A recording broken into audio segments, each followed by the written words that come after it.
Bem-vindo ao Mente Empreendedora, com William Câmara e Gustavo Oliveira. Seja bem-vindo a mais um episódio da Mente Empreendedora, a mente do líder do futuro.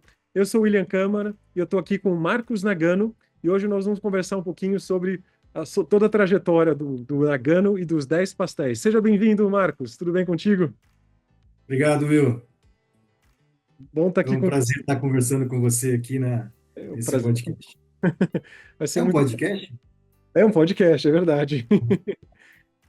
Nagano, eu vou te chamar de Nagano, pode me chamar de Will, e a gente vai bater um papo. Eu gosto da gente se apresentar e se conhecer aqui ao vivo. E eu queria que Legal. você contasse um pouquinho para quem está ouvindo a gente, quem é o Nagano? Quem é essa figura que criou aí um império empreendedor tão interessante? Poxa, uma pergunta bacana, né? Quem é o Nagano? Nagano é uma pessoa que sempre sonhou, né, em fazer alguma coisa, mas curiosamente, assim, sempre alguma coisa difícil, né, empreender.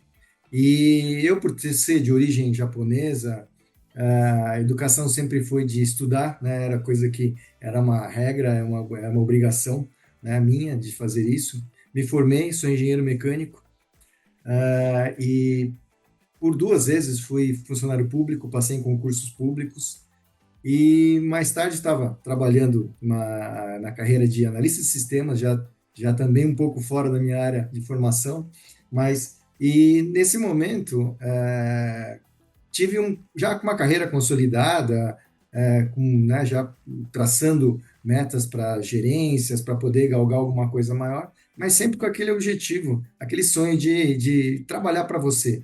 Né? Eu sempre gostei muito de trabalhar. Muitas vezes as pessoas falavam que, poxa, né, como assim você gosta de trabalhar? Eu sempre gostei, sempre foi algo que me aguçou muito esse meu lado. Né? Eu sempre acreditei, né, no trabalho. E aí, todo mundo pensa assim, eu fui uma pessoa que fui convidada a participar de um negócio.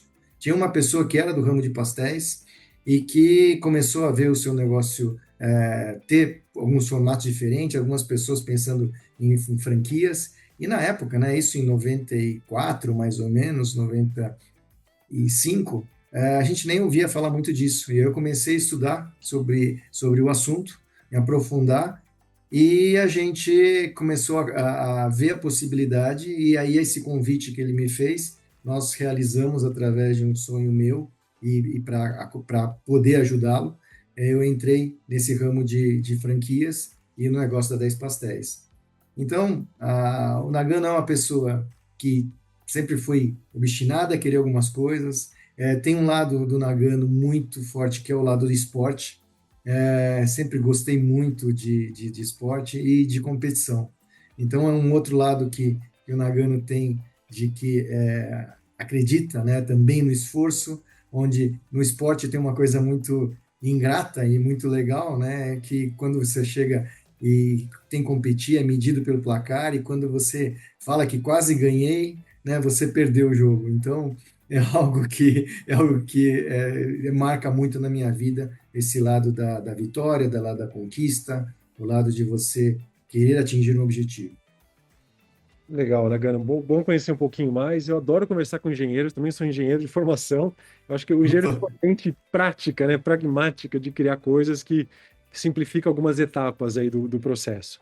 É interessante saber da sua trajetória que você passou aí por teve várias experiências profissionais, mas há 28 anos aí você está fazendo um negócio diferente. Desde 96 que existe o 10 Pastéis, certo? Sim, certo. Hoje é a maior franquia de pastel do mundo, correto? Correto. É um case empreendedor, com certeza. Então a gente vai ter umas histórias legais para contar. A ideia é conhecer um pouquinho mais da sua mente. Como é que você toma decisões? O que é importante para você? Como que você chegou aí você falou que você sempre foi apaixonado pelo trabalho. Eu gosto de conversar com pessoas assim, porque elas não entendem o trabalho como algo de sofrimento, de dor, e sim como uma ferramenta de prazer. Como uma criança brinca, a criança acorda e vai brincar, vai andar de bicicleta. Esses dias mesmo eu estava lembrando quando eu tirei a rodinha, primeira vez que eu tirei a rodinha da minha bicicleta. Eu fiquei loucamente, acho que umas 4 horas andando na bicicleta lá no equilíbrio, foi fantástico. E criança não cansa de brincar. Mas eventualmente alguns adultos cansam de trabalhar, né? Ou não acham divertido o trabalho, e tem que ser divertido. Então eu gostei de você falar sobre gostar de trabalhar, né? Mas eu queria entender um pouquinho, assim, nessa sua trajetória empreendedora, quais foram os elementos chaves que fizeram você tomar a decisão para persistir num negócio, num empreendimento, empreender um negócio que dá trabalho, que você não sabe se sucesso vai acontecer amanhã ou não, que exige de você, né? Como que a mente do Nagano conseguiu trazer aí um sucesso tão grande nesses últimos 28 anos? Assim, algumas coisas acontecem, né, que você tem que realmente ser muito perseverante, né? Hoje a palavra, né, que a gente usa muito é resiliência. Você tem que acreditar, né, no seu sonho, acreditar naquilo que você realmente entende, né, como o que vai ser o seu negócio. Mas, acima de tudo, eu sempre falo que você tem que ter muita coragem. Você tem que ter muita coragem de tomar algumas atitudes. Eu acho que nessa trajetória toda, a gente tem que ter os valores muito fortes, porque os momentos de decisão são momentos muito grandes. Eu até, quando vim de uma carreira corporativa antes, né, você sempre tinha um grupo para trabalhar em conjunto.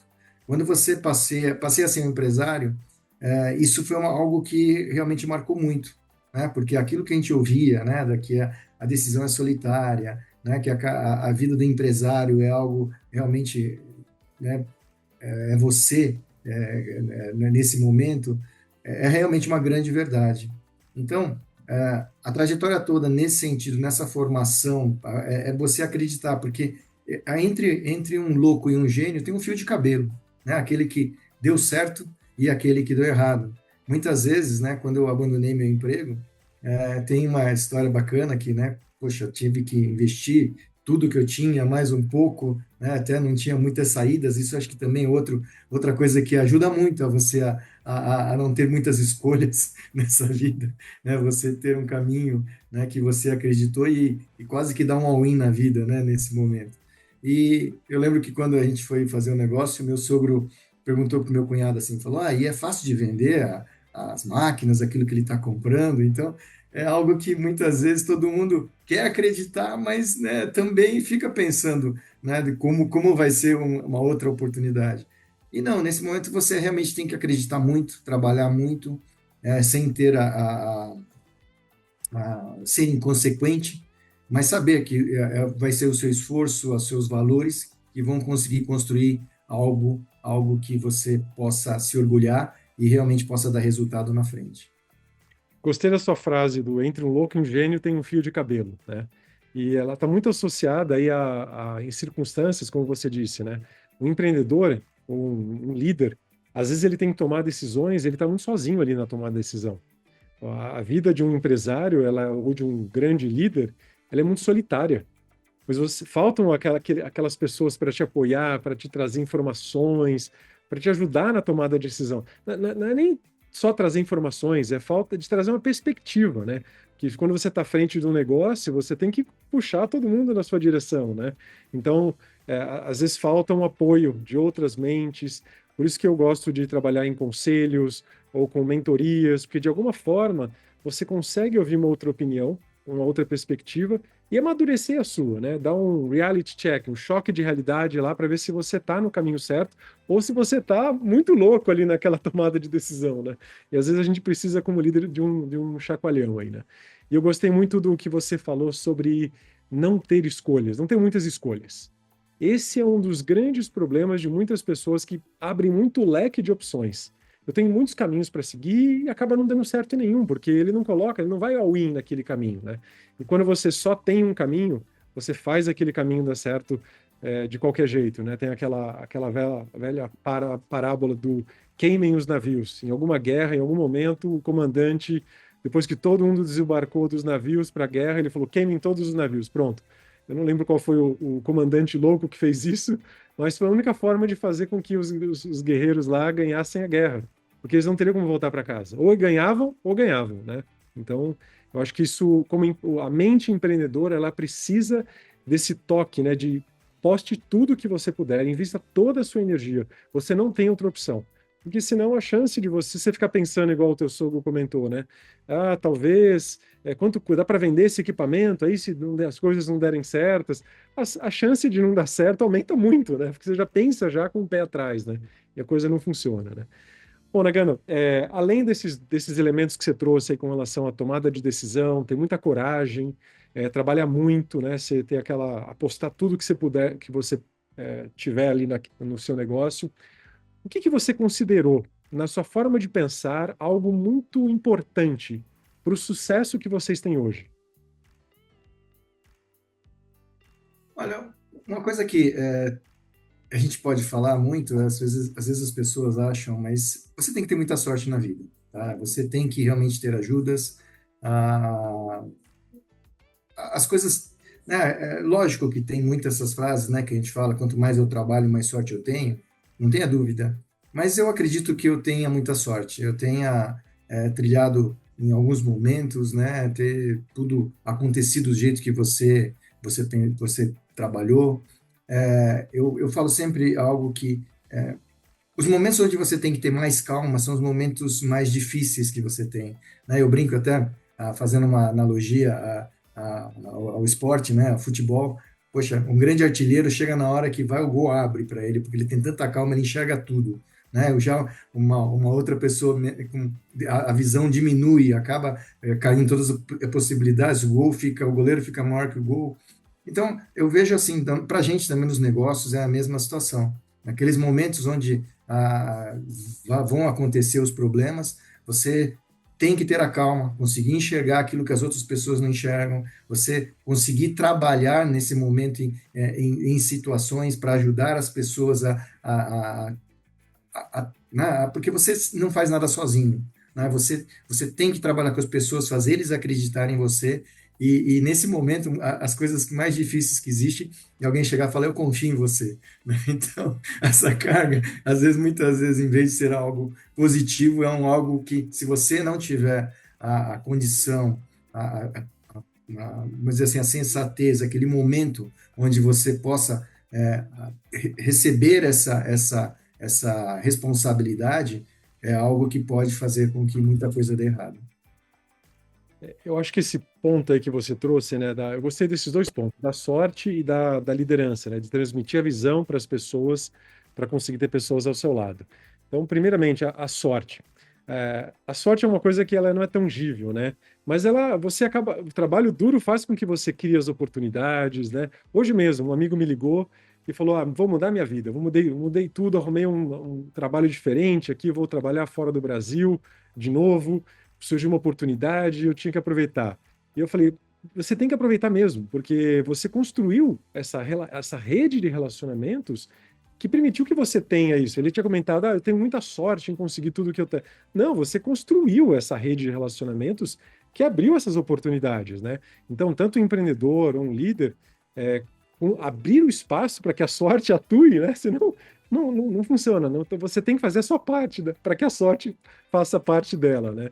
E um segundo elemento que você trouxe, né, de trabalhar, como a gente trabalha com pessoas o tempo inteiro, né? Ninguém faz nada sozinho, né? Você precisa fazer as pessoas acreditarem em você, ou na sua ideia, no seu negócio.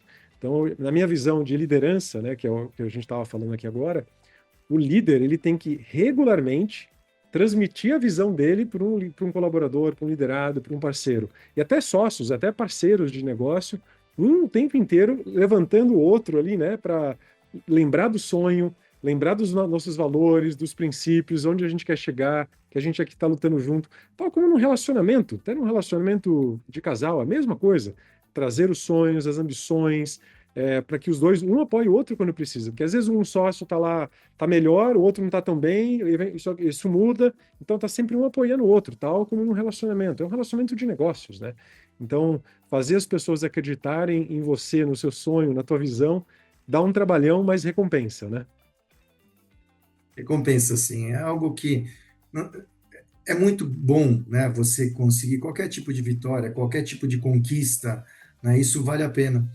Ao mesmo tempo, eu acho que é tão bom que a única coisa que você precisa se vigiar muito na liderança é de que essa soberba não ultrapasse alguns limites, né? Porque em alguns momentos você conquista algumas coisas tão intangíveis que você, né, você trabalhou, mirou, e que às vezes você se sente um Deus. Essa é uma das únicas coisas que eu me policio demais, né, para que isso não afete, né, meus relacionamentos, meus valores, porque tem hora, lógico, que é gostoso vibrar, né? Eu acho que a coisa que, às vezes, que dá mais inveja em qualquer pessoa é o sucesso do outro, né? Então, não tenha dúvida que isso também incomoda, e a gente, né? E o grande problema é quando nós nos tornamos algumas pessoas até muitas vezes até insuportáveis. Esse é um lado meu pessoal que eu tento trabalhar muito, muito nesse sentido.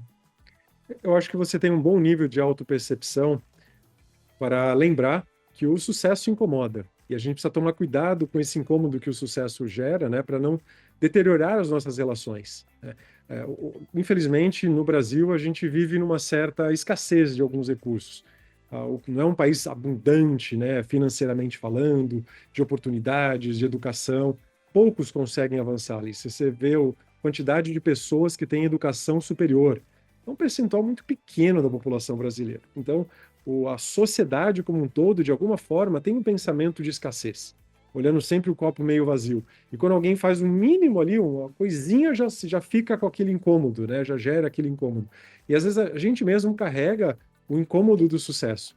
Mas eu acho que o sucesso ele tem que incomodar, porque você merece aquilo. É uma questão, como você disse, de não deixar que aquilo deteriore as suas relações, né? Afete os relacionamentos de uma forma a perder a relação. Continuamos sendo humanos, mas de alguma forma conquistamos algo. E é bom, essa conquista é bom valorizar, comemorar.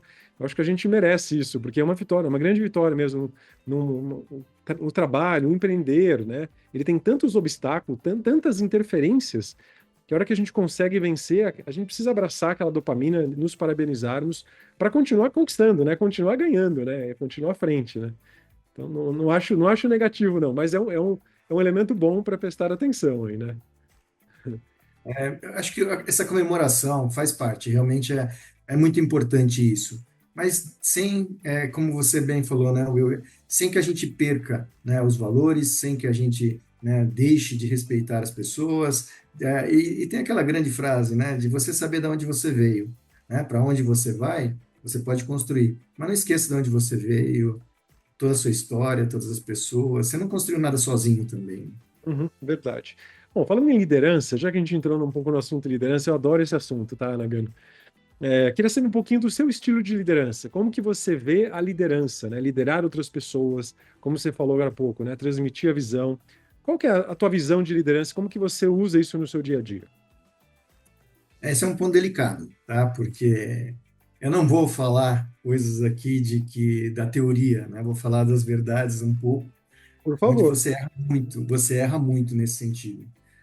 Até mesmo pela minha educação, pela minha etnia, a gente sempre foi muito cobrado, né? E eu também cobrei muito, tá? Hoje eu vejo quanto que eu poderia, né, melhorar desde o meu início, até porque a escassez, né, de recursos, de várias coisas inicialmente é grande, né? Não tive uma formação de começar com conselheiros ou as pessoas, como você citou no começo, né, William, que poderia nos ajudar. Então, é muito solitário, a gente era eu e meu sócio, né, na ideia.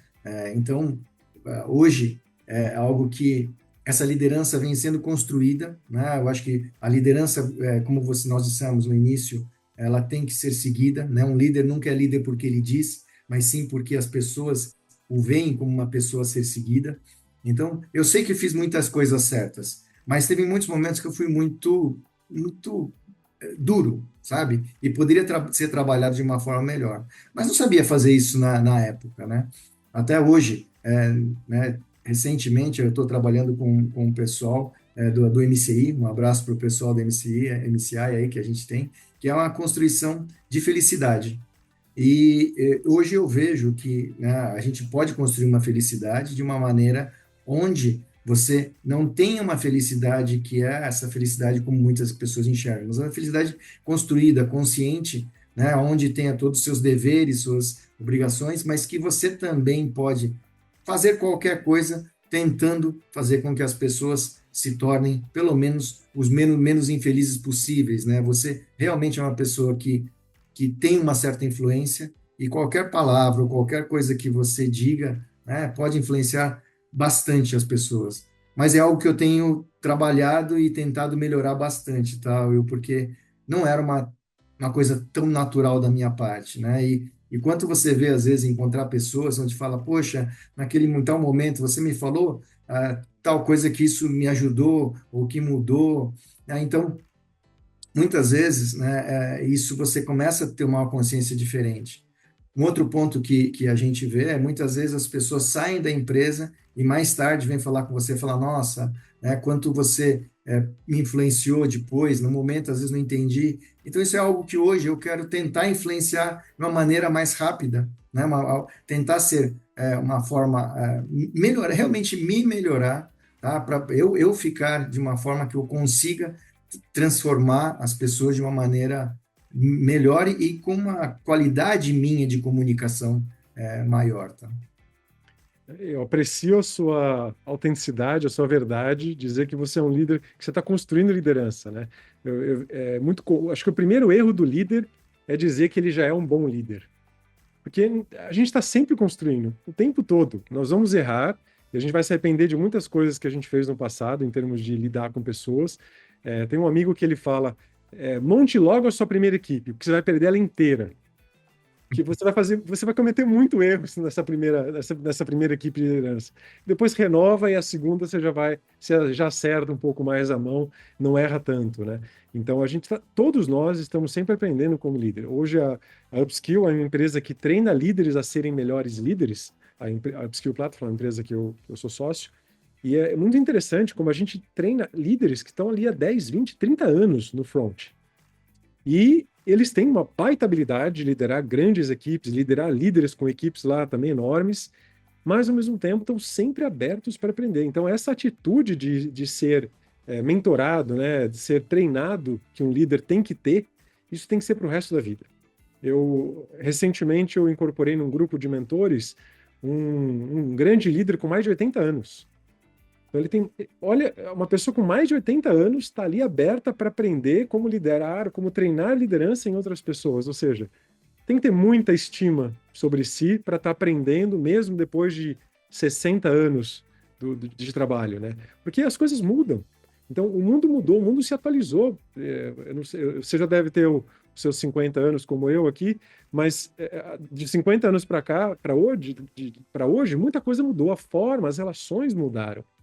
Então, as pessoas já têm outros valores que a gente tem que saber conectar com os nossos, não entender como uma falta de respeito aos nossos valores, mas conectar ali, né? Então, estar sempre se aprimorando como líder, eu acho que é um grande exercício. E parabéns por você continuar treinando ser um bom líder. Obrigado pelos 50, tá? Eu vou fazer 61 mês que vem. Realmente essas gerações né, são diferentes, né? E eu acho que nós temos a obrigação de entendê-los, né? Por mais que tenhamos divergências, mas o objetivo final, eu acredito que tanto para nós como para a pessoa que estiver trabalhando com você, o colaborador que estiver, é ter um melhor momento posterior. Então, eu acho que esse entendimento das duas partes, você, até com uma experiência maior, né, você é capaz, tenha que ceder um pouco mais para que isso possa acontecer.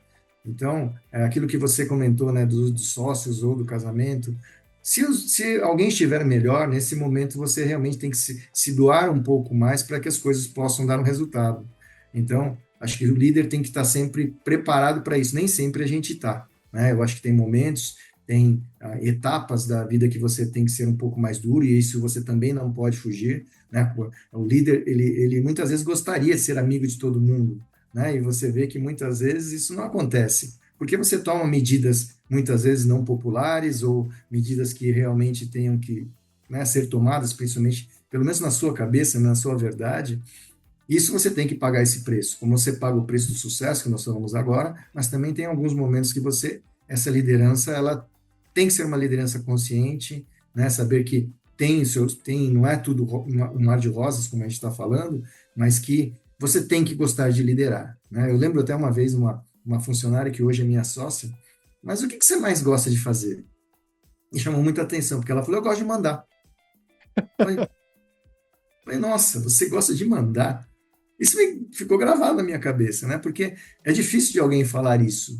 E a partir do momento comecei a estudar isso de uma forma melhor. É uma pessoa que hoje é minha sócia, ela toca uma das grandes empresas do nosso grupo, que é a Tânia, um abraço para ela. Ela começou como faxineira. Você vê como os valores que a gente teve para que as coisas tivessem, né? Era uma pessoa que realmente tinha um diferencial, né? E que é um outro papel de um líder, que é você enxergar, né, o que essa pessoa tem que vai poder, né? Como eu falei, é um casamento que hoje ela tem comigo, e brigamos muito já, discutimos muitas vezes e quisemos estar juntos até hoje. Então, são coisas que realmente são muito gratificantes. Esses alinhamentos de valores, né, ou de opiniões, eles são necessários até para a gente crescer a nossa visão, crescer a nossa forma de relacionar. É interessante. Eu gostei do que ela falou, que eu gosto de mandar, né? Ela gosta de delegar as funções para as pessoas, de acompanhar, de estar lá ajudando as pessoas a realizarem o trabalho dela. E é bom ter pessoas que gostam disso, né? Porque tem gente que não sabe dar ordens, né? Ou mandar, né? Ou liderar, ou passar uma Não tarefa. quer se dispor, na verdade, né? Eu acho que, na verdade, quando a pessoa ela falou em mandar, ela mostrou para mim uma capacidade que ela tinha de ser autêntica, né? Independente do que tivesse. E hoje você vê a grande maioria das pessoas, elas não querendo se indispor, né? Porque é difícil, né? Você tomar uma decisão ou tomar qualquer atitude. Então, aquele momento foi algo assim que nunca vou esquecer. Acho que de todos os estilos de liderança, né, a liderança ela tem que ter uma convicção com a visão. Então, o mandar, né, dar a tarefa ali tem que ser uma coisa convicta, senão ninguém confia em você, né? Como é que Sim, um general vai falar, ataque ali? Não, não tenho certeza. Não, vamos ver se a gente vai atacar por ali. Não, tem que ter muita convicção, senão ninguém segue, ninguém quer seguir alguém que não tem firmeza na sua forma de lidar aí, né? Legal, Nagano. Falamos um pouquinho sobre estilos de liderança. Obrigado aí pela sua franqueza, adorei, porque realmente a gente não sabe tudo e acho que o primeiro passo de um bom líder, de um bom profissional, até de um bom empreendedor, é saber aquilo que você está sempre construindo. Eu nunca sinto que eu vou chegar no meu melhor em tal coisa. Você não tem espaço para melhorar. Se eu achar que eu sou bom naquilo, não tem como, né? Agora vamos falar um pouquinho de negócio, Nagano. Você construiu aí um império, a maior franquia de pastéis do mundo. Mas conta um pouquinho mais do negócio, do business, até para a gente entender a trajetória, a história, os pontos que mais chamaram a atenção, que você considera assim os pontos que que mais você teve sucesso na sua trajetória empreendedora. quando o meu sócio montou o negócio, né, a gente foi montado algo para que a gente pudesse vender o pastel para pessoas, né, principalmente para as famílias, para as mulheres. Então, tinha que ser um ambiente melhor, né? Porque na época eram, né, os bares, lugares que às vezes podiam ser não tão bem frequentados, né? Que tinham os melhores produtos. Então, começamos a construir né, as nossas lojas que pudessem realmente atender as famílias, as mulheres. E por curiosidade, né? Hoje, todas as lojas, a maioria do nosso público é feminino. Então, é algo que a gente acertou bastante. E sempre tentando trabalhar, né? Começamos a trabalhar com pastéis doces, que era uma coisa que a gente entendendo que esse público necessitava, e sabendo que nós estávamos trabalhando com um produto extremamente popular, um produto que eu sempre falo assim, que quando, né, todo mundo falava, acho o Uber veio para competir com o táxi, não era leal. A gente tem uma competição dos pastéis, onde eu falo pastel de feira, que é o pastel que todo mundo vai mais lembrar, que é o melhor momento, né, que a gente traz, mas que são produtos que você nunca vai ter uma nota fiscal dentro de uma feira, né? Você não tem os aluguéis que a gente paga. Então, a gente tinha que ser muito mais competente para poder oferecer esse produto com regras tão diferentes, onde toda hora nosso produto é comparado com aquele, até mesmo o preço. Se a gente não conseguisse levar esse valor para o nosso produto, a gente sabe que ia ser bem diferente. Então, trabalhar sempre entendendo que nós tínhamos que criar diferenciais no nosso produto. Então, nós criamos, né, produtos com massas diferenciadas, criamos o pastel com borda, né? Hoje eu vejo muita gente postando coisas que nós já temos há mais de 15 anos, 20 anos, e como novidade de alguns estabelecimentos pelo Brasil. Mas pastéis saborizados com a massa de pimenta, a massa de chocolate, que é uma massa com chocolate mesmo, fora os recheios, e a borda, né, que a gente já colocou no pastel, que praticamente passa a ter quase que 2 pastéis ali, foram diferenciais do nosso produto, que a gente sempre entendeu que teríamos que ter isso para poder nos diferenciar, né, nesse mercado. Outra coisa que aconteceu também no decorrer, né, do processo foi a nossa entrada em shoppings, onde foi muitas pessoas não acreditavam, né, pelo ticket nosso ser muito mais baixo, o produto ser um valor menor, e nós conseguimos vingar nessas praças de alimentação, conseguindo oferecer esse produto nesses locais. Mas também tivemos que colocar mais opções, né, por causa do dia a dia, né, que nós tínhamos que estar abertos todo dia. Então, foi colocada refeições rápidas, refeições que pudessem atender ao nosso público, saladas, panquecas, todos num ritmo de que a gente que seja uma loja que pode oferecer produtos o dia inteiro. Então, isso são diferenciais que a gente não só fez, como trabalhou durante todo esse tempo para o nosso negócio. Um outro detalhe, né, por ser, como eu falei, nós falamos sou engenheiro, não, a gente tem todo um trabalho de suporte, todo um trabalho de dados, de trabalhos de processos. Como eu já nasci como franqueador, todo esse trabalho para o meu franqueado, que o meu business, meu negócio principal é o de franquia, meu cliente é o franqueado. Então, todo o trabalho que eu sempre gerei foi para atender e fazer com que os nossos franqueados tivessem um sucesso. Então, é um outro diferencial onde a gente fala, né? Muita gente tem o seu negócio, nós nascemos com franquia desde 96. Então, é algo que está no nosso DNA, servir ao nosso franqueado. Nós entendermos que quem tem que brilhar são os franqueados. Não existe uma franquia sem os franqueados. E aquilo que você comentou, né? Somos a maior franquia de pastéis do Brasil e do mundo, e onde, um pouquinho antes da pandemia, eu tenho 2 filhos. Uma é médica, Thaís, um abraço para a Thaís, e o Lucas, que é engenheiro também, mas que estava estudando em Florianópolis, depois foi fazer uma bolsa na França, e eu falei, ele começou a fazer um mestrado, tinha proposta para doutorado, eu falei, poxa, agora eu tenho que ver o que eu vou fazer, né? Chegando a uma certa idade, a obrigação de todo líder também, eu falo sempre, é pensar no futuro do seu negócio. Até porque eu tinha, já nesse momento, 40 lojas franqueadas, 40 famílias de franqueados aí, mais umas 400 outras famílias envolvendo, dependendo do meu negócio. E aí, a gente olhando qualquer negócio, qualquer outro, né, ambiente, outro tipo, né, como sanduíches, pizza, comida japonesa ou qualquer outro ramo, a gente via que tinha players com muitas lojas. Nesse momento, eu parei para pensar e falei, por que não a 10 Pastéis realmente se consolidar como a maior marca de pastéis do Brasil? Se não for eu, alguém vai fazer isso. Eu acho que eu tenho totais condições, me preparei para isso e eu posso conduzir o meu negócio para essa condição. Então, hoje, o trabalho da 10 Pastéis é realmente se consolidar com a maior marca de pastéis do Brasil. A gente atingir, por exemplo, para 2025, a gente já quer ultrapassar a barreira de 100 lojas, em 2026 chegarmos a 150 lojas e realmente nos consolidarmos com uma maior rede de pastéis.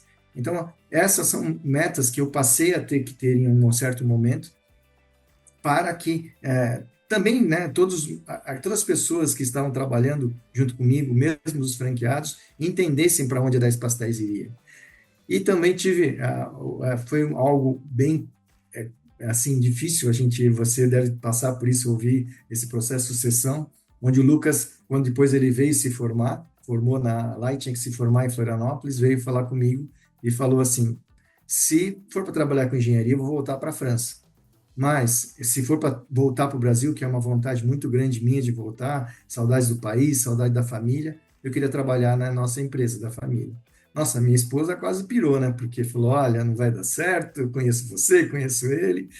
Falei, tá, ok, eu entendo isso, mas eu sei que não vai ser fácil, mas se eu não der oportunidade para ele, o que eu vou fazer? Se ele veio, né, com a humildade de fazer, porque ele sempre fala que eu nunca preparei a empresa para que eles sucedessem, né? Não queria jogar, de uma certa forma, capaz até, né? Não quis jogar esse fardo para eles e também capaz não quisesse me decepcionar se alguma vez eles falassem que não queriam, né?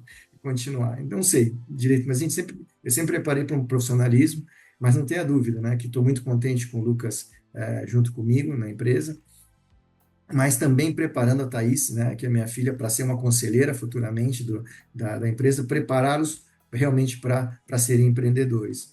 Mas, acima de tudo, né, fazer com que a nossa empresa se consolide, porque realmente a gente está trabalhando para os franqueados, a gente entende que a gente consegue ter esse produto, que é o produto mais popular. Se você hoje falar assim, pode ser até alguém que não tenha comendo pastel, mas achar alguém que fale que não gosta de pastel é uma coisa muito difícil, né? É bem raro. Eu gostei do tema que você trouxe. Acho que você trouxe dois temas aí. Eu vou colocar primeiro o tema da diferenciação, que ele é mais rápido. Porque um dos seus diferenciais, um dos seus pontos fortes aí no sucesso do negócio foi encontrar uma diferenciação no negócio que tem muita concorrência num preço baixíssimo, né? Onde não tem regularização, aluguel, imposto, nada disso. Então, acho que você foi muito ágil, muito sagaz em conseguir rapidamente transpor essa objeção do preço, né? Tem muita gente, tem muito negócio, muito empreendedor que fala assim: ah, não dá para vender esse negócio mais caro, porque o produto lá custa muito barato, e aí todo mundo vai comprar o dele. Não, você só não se diferenciou direito, né? Então, tem alternativas, acho que você foi sagaz e resiliente para conseguir sustentar essa diferenciação. E acho que o segundo ponto que eu acho que você foi ágil foi pensar nessa sucessão antecipadamente. Você é jovem, está com 60 anos, parece que está com 50, mas já está pensando já em o que meu negócio vai ser daqui 20 anos, 25 anos. Talvez não queira fazer isso nesse ritmo para sempre. Talvez eu queira me tornar um conselheiro, né? Fica muito mais leve o trabalho em termos de você não estar na operação, por mais que você goste da operação. Mas preparar a gente para a sucessão, eu acho que tem que ser uma preocupação de todo líder, todo e qualquer empreendedor. Mesmo que ele não tenha filhos, mas ele tem um negócio, ele tem que preparar no sucessor. Quem que ele vai trazer ali para poder fazer o que ele faz? Eu estava pensando nisso hoje. Hoje, na minha empresa, eu faço boa parte da operação e eu tenho braço direito, eu tenho pessoas que fazem, tenho equipe que me ajuda a fazer um montão de coisa, mas tem situações que só eu entro para falar, para fazer, né? Uma reunião específica com um cliente específico, sou eu. E eu falo, preciso arrumar alguém para fazer. Eu não tenho filhos nem quero ter, então eu vou precisar arrumar um bom profissional para fazer boa parte disso. Então acho que você foi muito sagaz também em fazer treinar um futuro sucessor, né? Porque a liderança ela não é construída do dia para a noite. Ela é construída com observação, com treino, com preparação. Eu acho que você foi muito inteligente nessa área. Eu E, dou meu, assim, só complementando um pouco, a preparação principal que eu tive que fazer é realmente eu me conscientizar disso. Porque uma coisa é a gente falar, né? Que você quer ter sucessão, você realmente quer isso. A outra é você realmente agir nesse sentido. E olha que nós tivemos uns períodos agora, primeiro a pandemia, né? Que foi algo completamente, né, algo não, que nunca ia se esperar, como também eu trouxe algumas pessoas para começar esse trabalho de sucessão e que não deu certo, tá? Então, muita coisa não deu certo e muita coisa provavelmente por eu, né, não estar tão preparado, mas eu sempre tive entendendo, né, que essa sucessão tem que acontecer, né, e dentro da tua cabeça. E se você não se preparar para isso, né, porque pode acontecer uma sucessão que você não planeje, né, pode acontecer alguma coisa com você, né, que se você não deixar a empresa preparada para isso, foi uma falta de organização, uma falta de preparo da sua parte, deixar a empresa desamparada, ou seja, tão dependente de você. Então, é algo que eu comecei a trabalhar de um tempo para cá, né, entendendo que a maior transformação tinha que ser interna minha também. Em empresas maiores, com mais processos, isso já é um pouco mais pensado, mas o empreendedor, às vezes, ele não consegue replicar isso num tempo tão ágil. Então, acho que você foi esperto nisso. Eu dou aula num curso de formação de conselheiros e o assunto sucessão, ele é tratado logo no primeiro passo. Assim, o conselheiro ele tem que ter a visão de enxergar rapidamente quem vai suceder se esse negócio não tiver o cabeça, ou a pessoa que idealizou todo o negócio, a pessoa que cuida da operação, né? Um conselheiro ele consegue ter essa visão mais ágil para criar isso. E você fez isso aí já antecipado, então parabéns aí, Nagano. Nagano, mais algumas perguntinhas. A gente está chegando aqui no final. Eu quero fazer. Tem uma pergunta que a gente sempre gosta de fazer, que às vezes na tua área, que é uma área bem de varejo, ela não se aplica com tanta influência, mas eu vou fazer de qualquer forma, porque a gente nunca sabe, né? A gente está vivenciando aí um tsunami de inteligência artificial. Hoje você tem a maior rede de pastéis, o seu franqueado master da maior rede de pastéis do Brasil, do mundo, na verdade, porque não vejo pastéis em muitos lugares do mundo, que eu saiba, né? Talvez tenha. E como é que você vê o impacto da inteligência artificial no seu negócio? Olha, dizer para você que eu sei o impacto que vai dar, não sei, tá? Eu estaria mentindo para você. Agora, a gente está num trabalho já faz mais de ano, já mais um ano, vai completar um ano agora, nessa preparação para que todos entendam que a inteligência artificial vai acontecer. Não tem como, né, nós não trabalharmos com essa ferramenta que, da mesma forma que muita gente pode estar olhando como algo ruim, eu entendo que é algo extremamente benéfico, né? Ou seja, a gente passa por momentos hoje também de falta de mão de obra, então a inteligência artificial vai fazer com que nós consigamos ter, né, uma ajuda, né, um auxílio. A gente entende que a inteligência artificial não vai substituir pessoas ou substituir a nossa inteligência. Como dizer, ela é uma inteligência artificial onde ela vai aprendendo com você, não deixa você esquecer, né? Você não vai precisar ficar repetindo o processo que você já fez. Então, a gente entende que em todos os aspectos ela vai estar presente.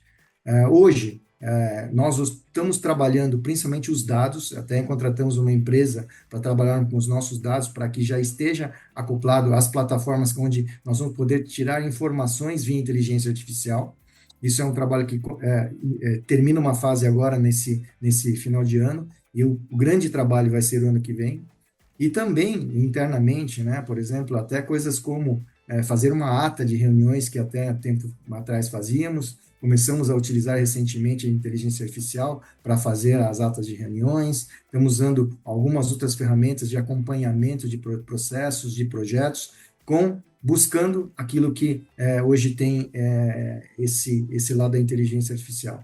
E entra aí também, né, entra o Lucas, responsável por dizer, olha, você que é mais novo, você que entende, você que é desse mundo, né, por favor, então, trabalhe em cima dessas informações, traga, a gente tem feito com que ele saia um pouco mais, tenha contato com esse mundo e seja o responsável por trazer isso para cá. Então, nesse aspecto que eu falo muito, né, Will, que o Nagano é uma pessoa que não vai ser, eu tenho que entender que não vou ser eu que vou fazer isso. Eu só tenho que entender que a empresa vai precisar disso.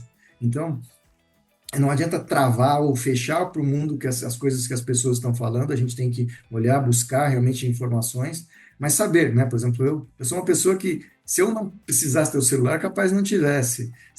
As minhas redes sociais são muitas vezes pífias, até como de repente um líder deveria fazer.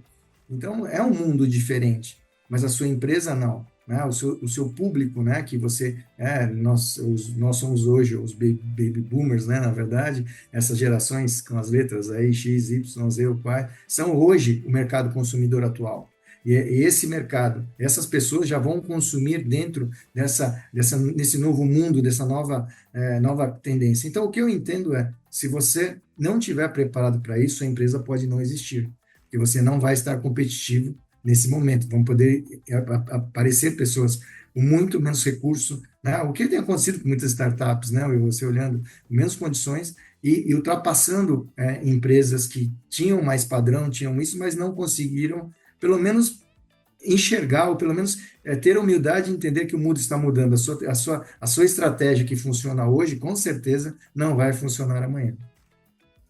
Acho que isso nos traz uma agilidade, né, de acompanhar o mundo, o mercado, as mudanças. Eu acho que isso sempre existiu, em cada época com a sua ferramenta específica, né? Imagina Eu quando concordo. a imprensa, depois quando surgiu a internet, E depois, quando surgiu agora a inteligência artificial de uma forma mais abrangente, né, acessível para todo mundo, né?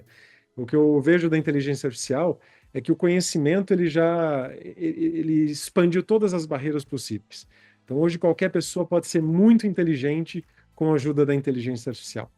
Então, agora você vai ter que encontrar outros elementos de diferenciação. E tanto até no seu negócio, onde você consegue utilizar sim na área administrativa ou até mesmo em algum elemento das lojas, mas eu acho que isso vai aumentar o nível de inteligência da humanidade, da sociedade, né? Então é legal a gente estar consciente e preparado para adequar, né? Para ser ágil de adequar, de estar receptivo, né? Flexível, senão a gente pode ficar para trás, né? Com Nagano, certeza.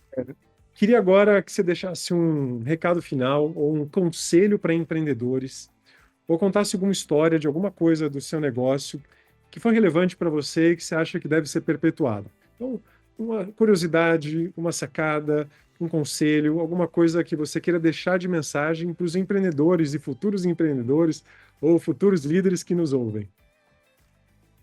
É, bem bacana, Will, isso, porque hoje, quando a gente fala em empreendedores, né, a gente vê pessoas acreditando no seu sonho, mas que tem aquilo que nós falamos em um certo momento hoje, a quantidade de informações que existem é muito grande. Isso faz com que muitas pessoas elas não ajam. Eu acho que um excesso de informações fazem com que as pessoas se paralisem, né? Elas falem e não tenham uma decisão, porque tudo é certo, né? Não tem nada errado, né? Então, essa coragem e você realmente acreditar em você, né? Sem ser uma pessoa que possa ser um louco, sem ter... eu falo muito hoje em valores, né? Que hoje o principal hoje que eu sinto falta são esses valores e que você com coragem e com valores, você vai conseguir atingir seus objetivos. Você vai se orgulhar do que você vai ser no futuro.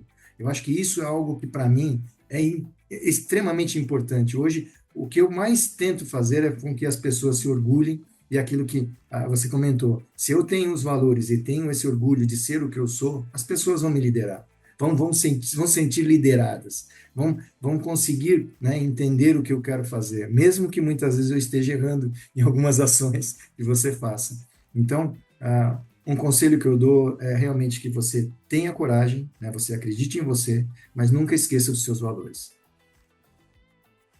Pode parecer, não vou dizer balela, mas uma coisa muito básica, né? Você manter a convicção nos seus valores, mas você vê muitas pessoas tomando decisões muito fora porque elas não estavam conectadas aos seus valores.